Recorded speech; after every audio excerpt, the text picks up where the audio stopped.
The 7 Habits of Highly Effective People has transformed and changed the lives of millions of leaders across the entire world. Ethem Alexander, a great business person, used to say this. He said this quote, "You don't decide your future, you decide your habits, and your habits decide your future." I want you to think about that. A lot of people have grandiose plans for their future, but if you don't have the habits that are going to lead to the actions that are necessary, you may find yourself wishing, hoping, and really truly figuring out that life is more than just wishing. It's about habits. These 7 habits are extremely important. I want to just detail them really quick, but I only want to spend time on one of them today. Number 1 is be proactive, which means that don't just react to life, respond to life. Understand what is coming down the pipe. Understand what problems you might have going into the day, and be proactive about creating a solution and a plan before you even get to the problem. Number 2 is to begin with the end in mind.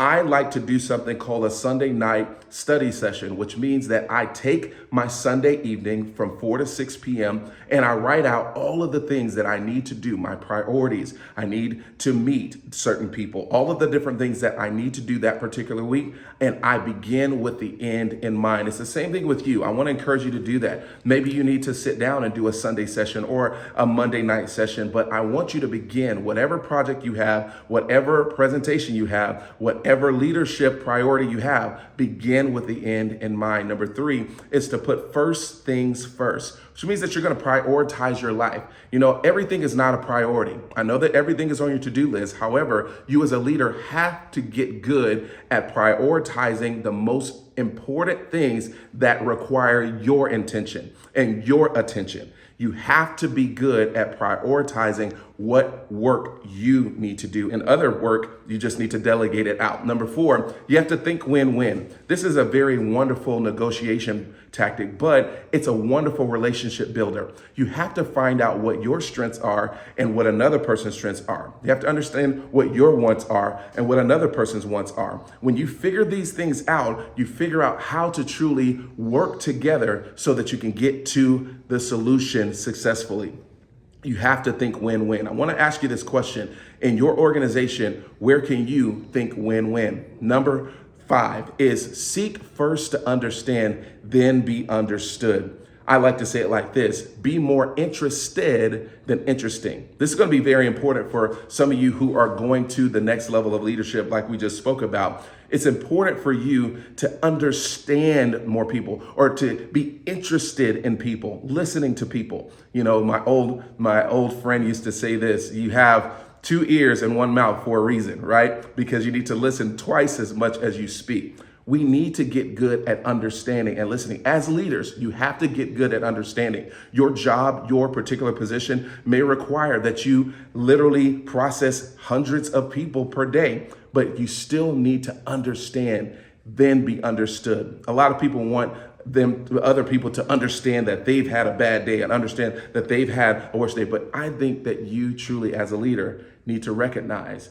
that when you are stepping into your true leadership that you are designing, that you have to be more interested than interesting. And then number 6 is to synergize. Synergize means that you find the gifts, the talents, the abilities, and you work together for the common good. It's kind of like think win, but this is actually putting your actions together, putting your abilities together. It's putting your ideas together. It's putting your strengths together so that you can actually contribute to the success of the organization. And then number 7, which I'll spend a little bit of time on, is sharpening your saw.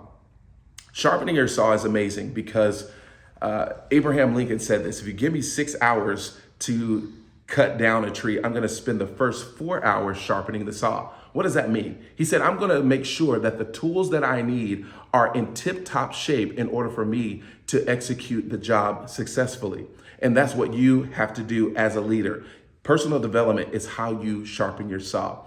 The information that you listen to, the books that you read, the people that you're around, the 5 people that are around you really truly determine your actual status in life. Did you know that your business, your income, your lifestyle is the sum total of the 5 closest people that you have around you?